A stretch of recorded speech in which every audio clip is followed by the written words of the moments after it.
Good evening and welcome you all to this first live session of the rerun NPTEL course on post-harvest operations and processing of fruits, vegetables, horticultural crop and plantation crop products and spices. And I may that like TH, they are continuously in touch with you all in the forum.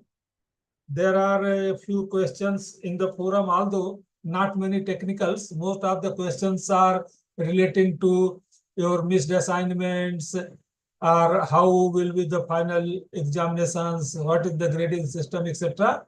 And the TAs have replied. I have seen the QA forum in the forum, and they have replied nicely. Right.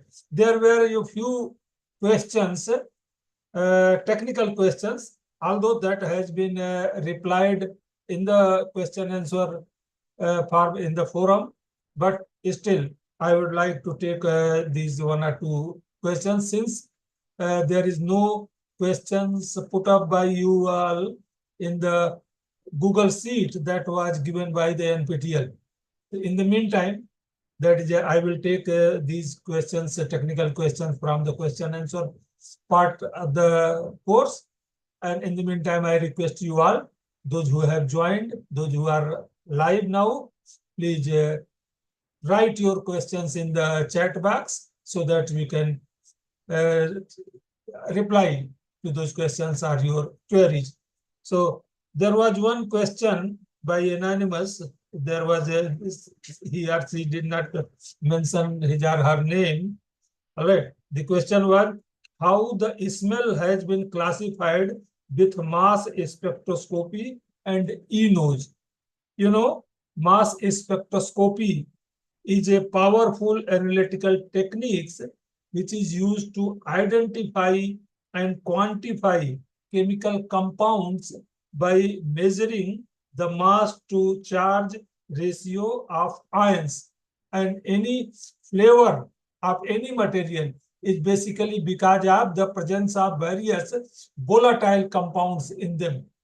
So that is the mass spectrophotometry measures these ion charges and identifies and the compounds. And the E node, basically electronic node, it works in a similar way by through which our olfactory system, our nose works.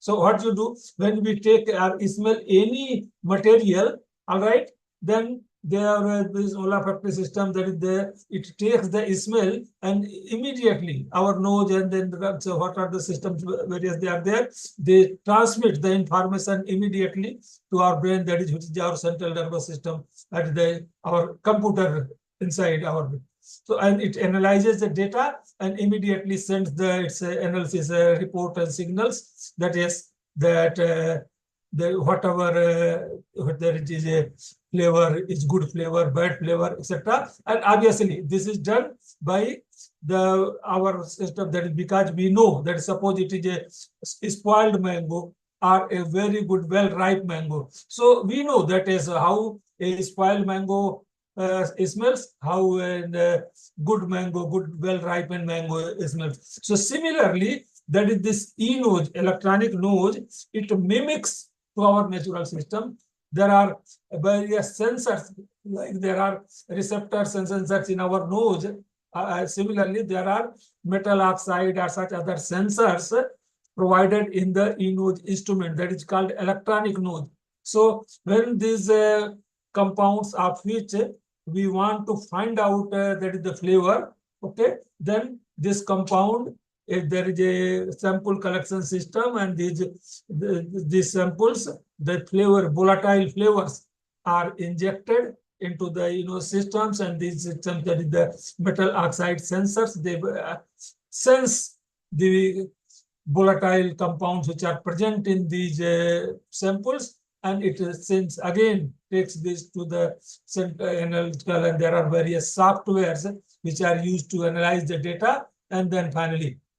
But one thing is very important, like in our natural system, we know that as what is good, what is bad. Similarly, in electronic news, one has to train the equipment. That is very important. Like what we were telling about good, that is a ripe, well-ripe mango or a good apple. So you have to give different good apple samples, all right, or even ripe mango samples, etc. in the similar way, and it will take these sensors which are there in the instrument. They will sense the flavoring compounds, volatile compounds, and they will process, and it will be kept in the form of spectra in their library.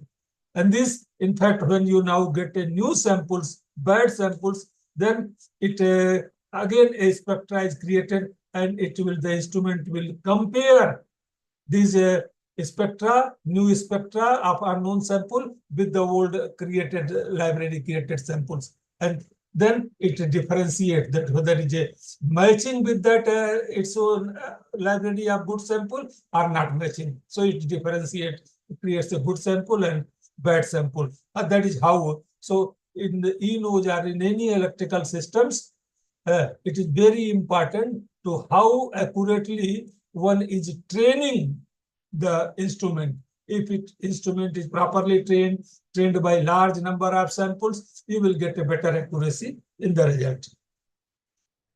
Then another question is that Sakti Anusuya, she asked, explain simplified form the vapor pressure deficit. That is, what is vapor pressure deficit? She wants to know. So, no, the vapor pressure deficit is a simplified way to measure the difference between the amount of moisture in the air and how much moisture the air can hold when it is fully saturated. That is amount of moisture in the air and how much moisture the air can hold when it is fully saturated. That is when relative humidity is 100%. Okay. So the vapor pressure difference is known as, that is the when pressure is at 100% relative humidity, that is the called saturation vapor pressure. So that as saturation vapor pressure minus actual pressure, vapor pressure is known as vapor pressure difference. Okay, that is saturation vapor pressure is that is how much moisture it can hold when it is fully saturated, air is fully saturated and RH is 100%. And actual vapor pressure, whatever amount of the air moisture is there in the air at a particular time at a particular temperature. Okay. Okay. That is the. Then there is another question that RS Hypari 87, any other instrument to measure fruit tenderness. All right, there are many instruments which can be used depending upon the types of fruits or vegetables and its hardness, etc. So one can use like a potentiometer, which is used to measure the force required to penetrate the flesh of the fruit. There is a texture analyzer, which is used to measure the various textural properties, including firmness, etc., applying control force of the fruit. Then there is a acoustic firmness sensor, which is an instrument that measures the firmness of fruit by analyzing the sound produced when the fruit is tapped. Then ultrasonic testing is used to measure high frequency sound waves. These in ultrasound waves, high frequency sound waves are used to measure the internal structure and firmness of the fruit. There is a similarly rheometer, which measures the flow properties and deformation of fruit tissues under applied stress, etc. So there are many such equipment one can use. There is one question from Dalia John. Could you explain how moisture,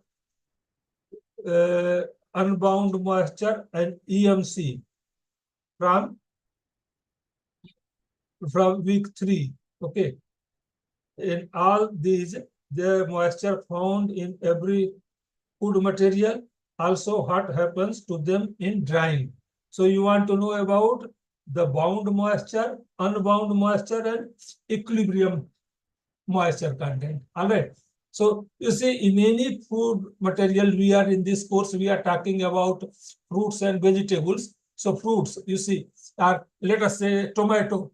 When we squeeze tomato with your own hand, you get some juice, liquid you are getting, and in which that some soluble solids, they are also extracted along with the juice, and we get this in juice. But if you do the same thing in take a wheat grain or paddy, you squeeze, you will not get, even by any whatever amount of pressure you apply there, you will not get. So in the fruits or vegetable, in such other materials, there are certain water which are physically entrapped inside the cellular matrix. So that water which is physically entrapped inside the cellular matrix is the unbound water or free water. Okay, and it is this free water which is available for various reactions, processes like chemical reactions, which is supported by the cell, microbiological reactions, and other reactions. So that is the free water.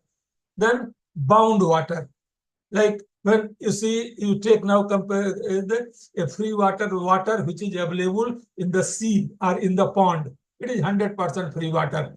So when you add any solute into it, then it's this some material, these material, they bind some water, means some of the water is bound by the various components present in the food, and then there we can say their water activity reduces.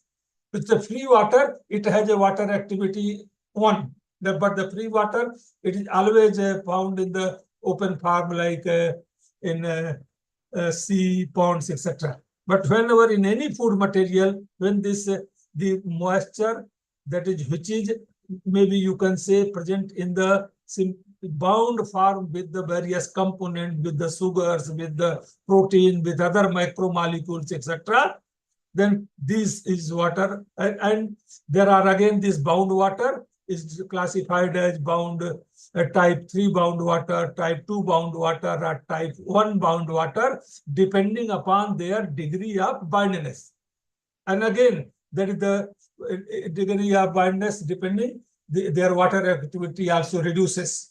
Okay, in the fruit juices, because there are some water, in fact, present in the absorbed form or adsorbed form in the various micromolecules. So it will not, fruit juice may not have water activity as 1.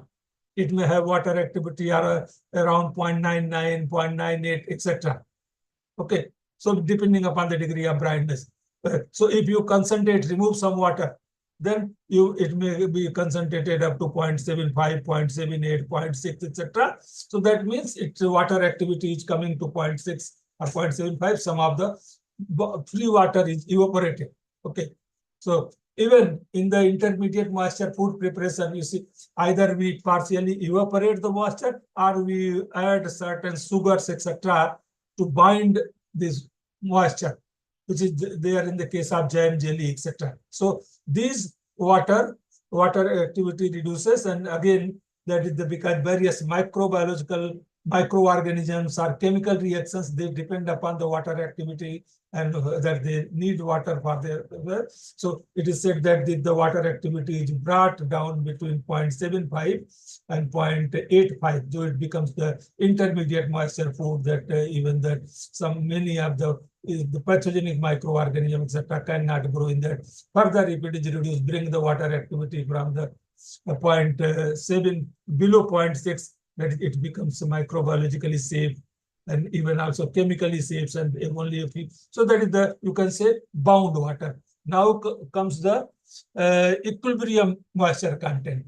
Suppose now you take some sample, grain sample, and if you put this sample in a desiccator, etc., at a particular relative humidity, like when you are putting the grains.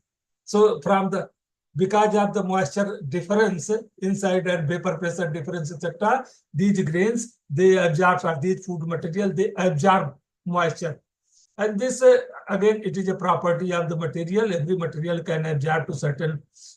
So the moisture content at which that is this food material, moisture content in the food material is in saturation with the moisture content present in the surrounding atmosphere.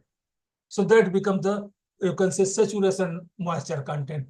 And it takes, in fact, in a small sample, if you take 1 gram or 2 gram sample, now we have water activity meter or instruments are available. Earlier, when these were not available, then this humidity, that is the humidity chambers or when desiccator methods was used to find out equilibrium relative humidity or ERH, what you say. And it used to, even for 1 gram sample, for 5.5 gram sample, it used to take a very long time, depending upon the temperature, for the moisture to absorb and to come in the equilibration with the surrounding environment. Okay. So for large sample, it may be sometimes very difficult, even for large quantity of sample, it may not it may not come at all under the equilibration, etc. ERH getting that becomes very difficult. So I hope it is clear to you: bound water, unbound water, partially bound water, and equilibrium, moisture content, etc. Thank you. Yes, Dalajan. Thank you. Thank you very much. Happy. So, कितने लोग हैं अभी? Okay, please. Those who are there online, yes, please put, if there is any other questions, you may. That mobile दे सकते हो अपना.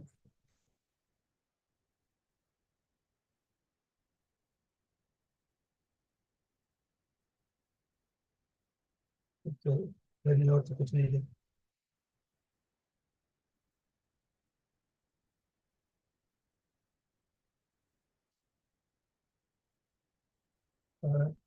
What will you covering about plantation crops? Yes, yes. Dalla John, yes, plantation crop is already covered. All right. Tea, coffee, cocoa processing, there the various aspect, important aspect of these are already covered in the course. You will be getting in the next week lectures. Maybe I think if I remember correctly, it is in the week 8, 9, or 10, like that. First fruits and vegetables, then plantation craft, after spices, and then finally we have covered that circular economy or valorization. So plantation crop is covered.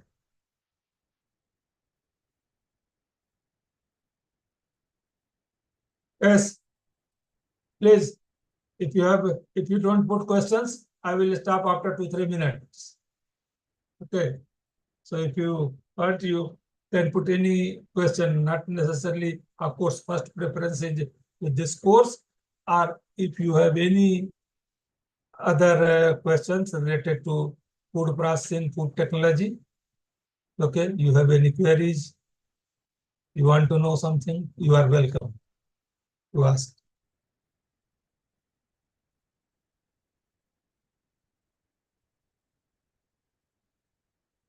And if I do not get any questions for the next 3 minutes, we will stop this live soon.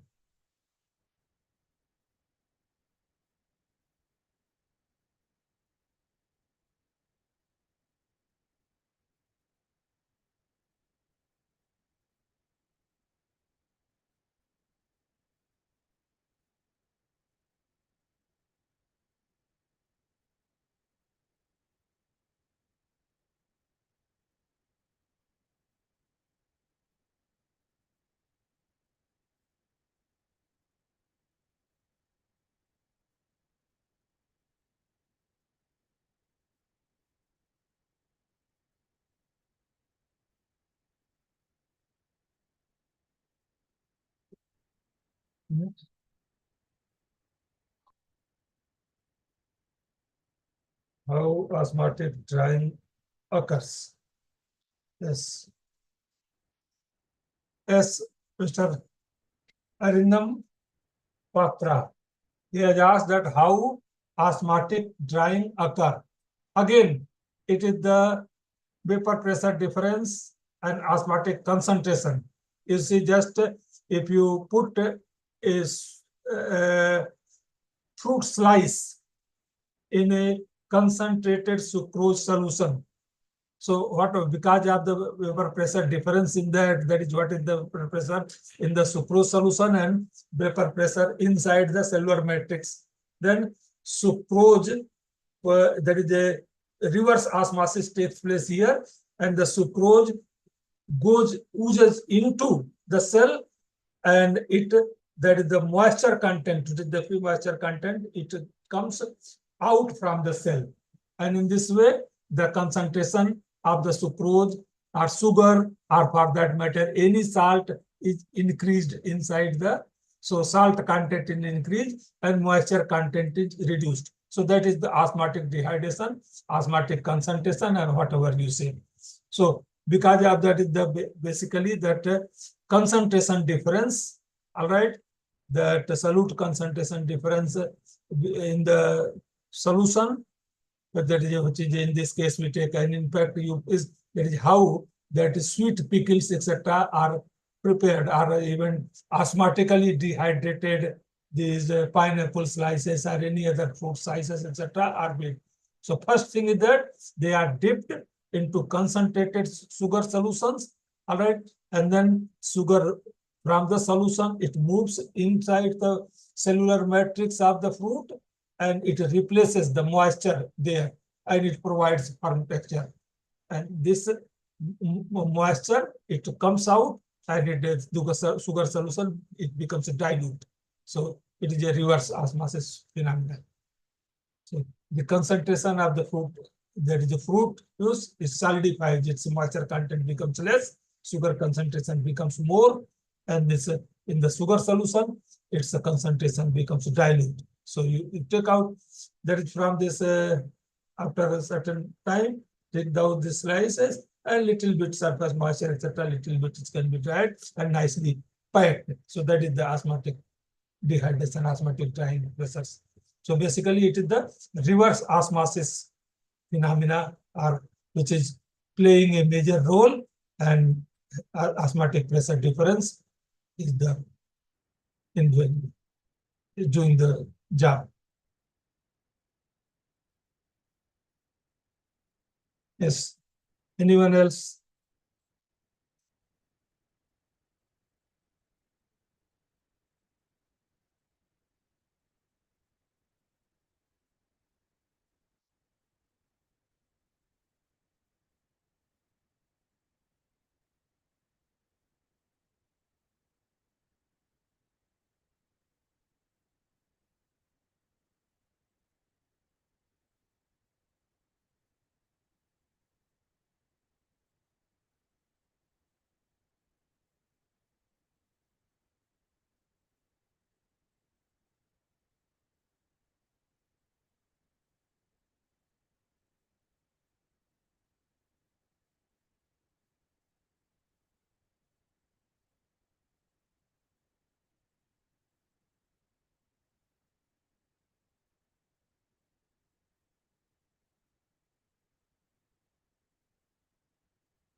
Yes, please. If you have any queries, please.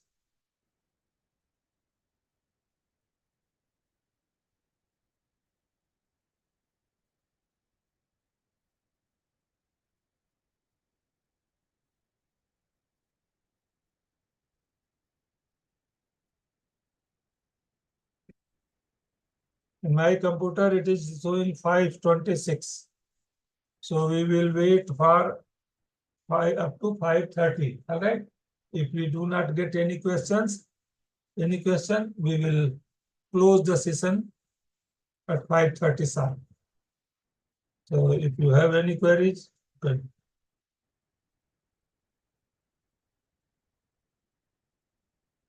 Shubham will join you.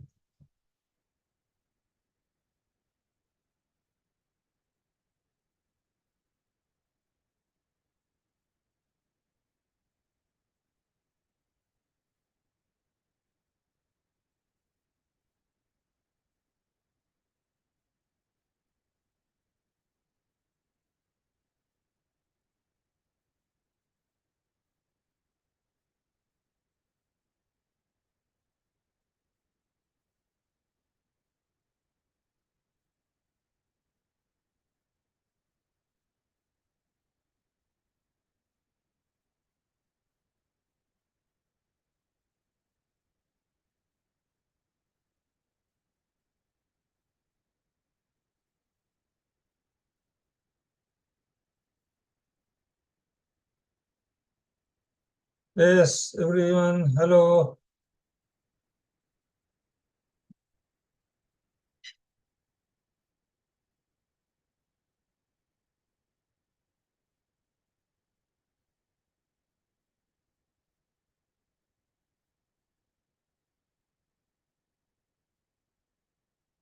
If you have any questions, please.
It is size reduction method basically. Yes, Arindam Patra is asked, what are the different size reduction methods used in fruits and vegetables? So again, there may be, that is depends upon what are whether you are uh, peeling is again a size reduction method, then slicing, cutting into different, that also.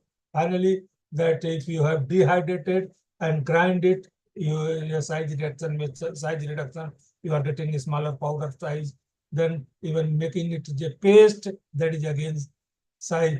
So cutting, peeling, grinding, all right, all these will be the size reduction method of the fruits and vegetables, as well as the spices, etc. And then again, in the further, if you go in the cutting, there are different methods of the cutting, even knives or other methods, like continuous cutting machines are there, blades are there, hand peel. Similarly, in the peeling also, there are different methods for grinding various. So all these operations we have already discussed in the post-harvest operations in the course. Okay, so any means then in the fruits and vegetable, you are, that is cutting into small pieces, cutting into square, cutting into cubes, making, converting it into a paste, then finally drying it. All right, these are all methods of size reduction. Thank you. Thank you, Mr. Arindam. I hope it is okay. All right.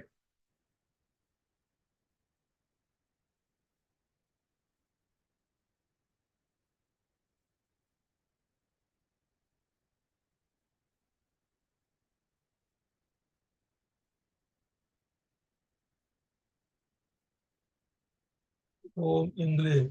Is there any analytical methods for microplastic detection in the food products? Microplastic detection, in fact, these microplastics are burning methods. All right. You can go with the various spectroscopic methods or even other analytical like chromatographic methods and even atomic absorption, etc. Because in these plastics, there are various components. These components can be analyzed. So, yes, these methods you can use, that atomic absorption spectrophotometry, differential scanning calorimetry, or even chromatography, the Raman spectroscopy, thermal gravimetric analysis, etc. All these methods different methods can be used for analyzing the microplastics or plastic materials. You have to understand what are the microplastics. That is the plastic basically in the smaller form, micro form. And what are these plastic? They are various polymers. So these polymers, they can be, you have to basically analyze these polymers using various methods, instrumental methods. Good.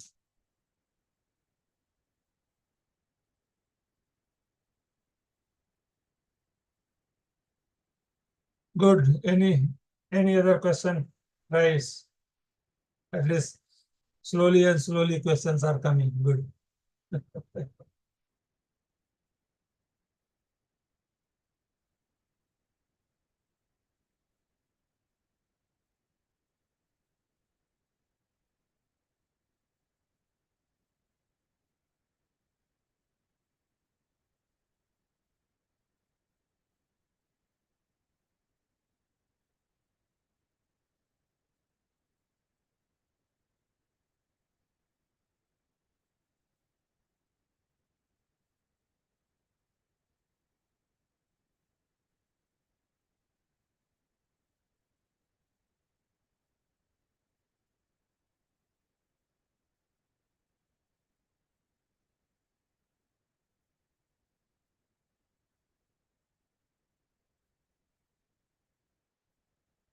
How pH helps in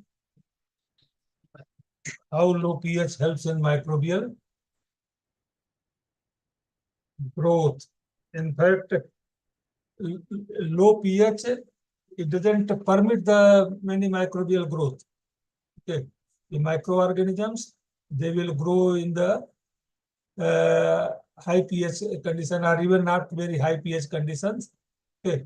In the there is every microorganism for its growth, it has a pH requirement. There is a microbial growth rate and the pH. You get a bell-shaped curve. All right. And the optimum is around near neutrality, you can say. And you go below both the sides, whether on the low pH side or high pH side. Low pH means high acidity, or high pH means high alkalinity. And both the sides, microbial growth, etc., is stopped. So you are talking about low pH, all right? It is low pH. Low pH means high acidity. Okay, so in high acid environment, all right, that is these microorganisms. In fact, they are not able to various different microorganisms. As I told you, that they require optimum pH for their conditions, and when the pH is more or high or less, because of this hydrogen ion concentration, that is the pH is nothing but hydrogen ion concentration, and there is a hydrogen ion built up around the cell, microbial cells, and because of that, if, when the pH varies, because of that, cellular pH homeostasis, cellular homeostasis is disturbed, and the cell inside it is not able to manage the stress created by this hydrogen ion concentration buildup across the cellular membrane. And in the process, in fact, almost the cell, it utilizes it just almost all its energy, it is called maintenance energy, in meeting with or fighting with that stress, and ultimately the cell dies. So in the low pH conditions, that is when there is a high acidity. In fact, there are very few. In fact, most of the pathogenic microorganism, they will in the low pH food, which is called, that is around pH is 4.5 or so, they may grow. Even the pH you can further down, only a few acid tolerant yeast and mold can grow. Even the bacteria, etc., even pH in the acid food or in high acid food, that is, you can say low pH food, these bacteria do not grow, only a few yeast and molds can grow. What is there?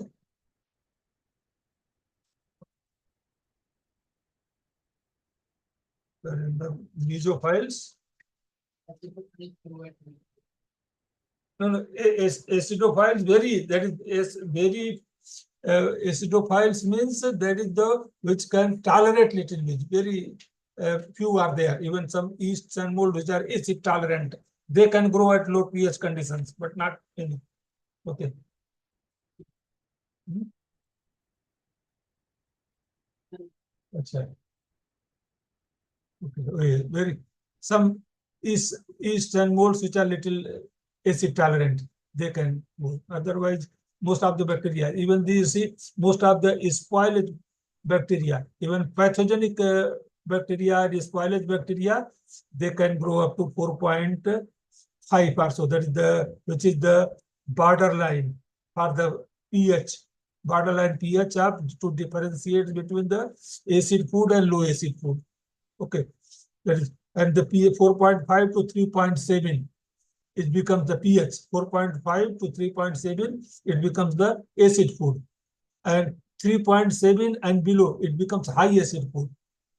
So most of the bacteria, spoilage and pathogenic bacteria, they can manage only to grow in a food having pH more than 4.5. During 3.7 to 4.5 acid food, a few acid tolerant. Okay. Even below 3.7, even only very few acid tolerant yeast and molds can grow on a, but not many. So that is, and the major phenomena by this, because the pH when it is changing, the concern build up, hydrogen ion concentration build up across the cellular membrane, and it dictates the microbial pH homeostasis or microbial cell processes. Okay, that is how it works. And same phenomena will occur when you go toward the hard PSI, alkaline PSIs.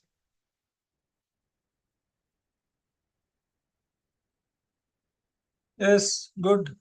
No other questions. Now it is 17:40. All right. So should we wait for 1 or 2 minutes? The question, one question has come.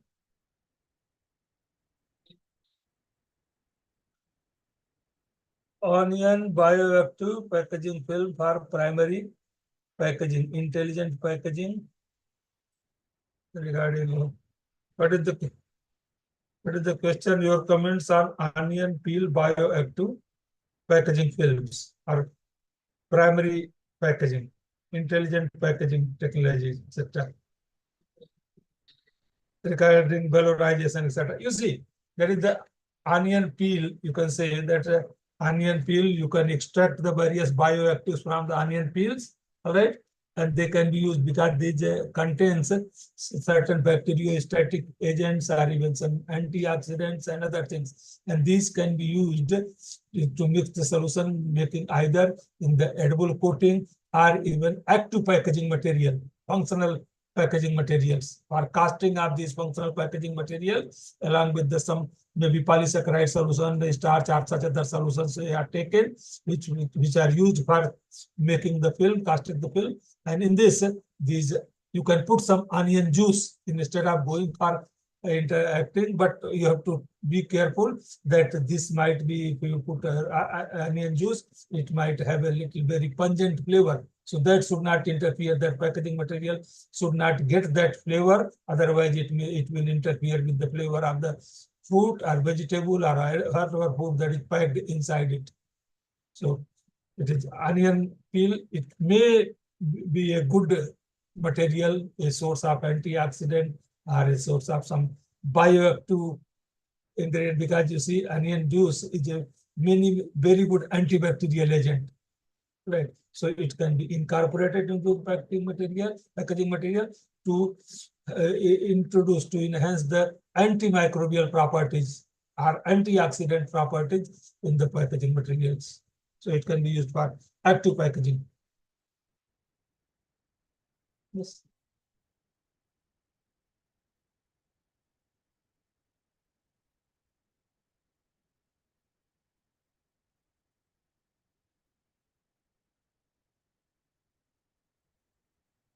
Any other question?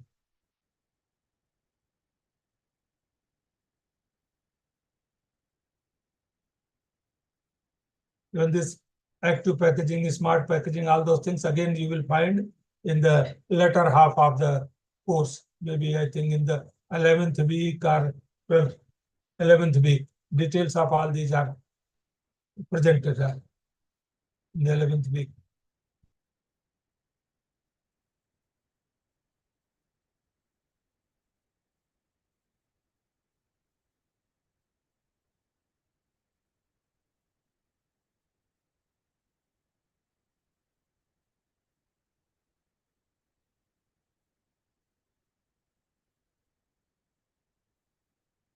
Yes, any other question, please?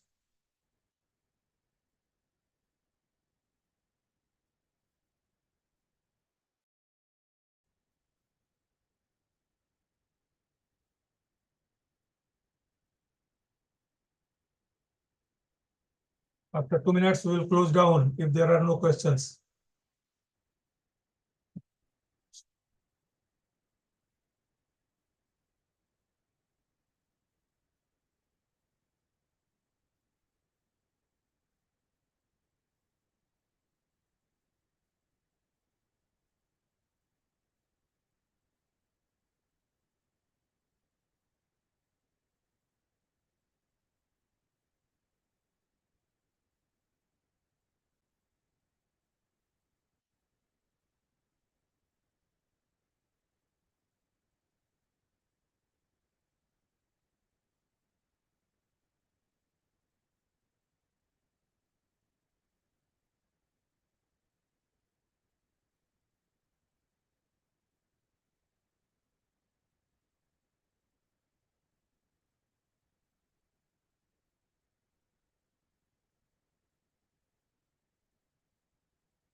No questions are coming. NPTEL, can we now start the session? Yes, sir. If there are no questions, then you can close the. Hi, NPTEL team. Sir, if there are no questions, then you can end your session, sir. I think there are no more questions are coming. So let's go. Okay, ji, those who are online, thank you very much for your questions. And I hope I wish you all the best for your next assignments as well as ultimately in the final exam. Please read the transcripts. Also, we have suggested some books for reading. Go through those books, do the assignments carefully, right? And definitely, if you do all these things sincerely, you will definitely no question that why you will not get good marks and good grades. Thank you. Wish you all the best. Thank you all. Thank Okay. you, sir.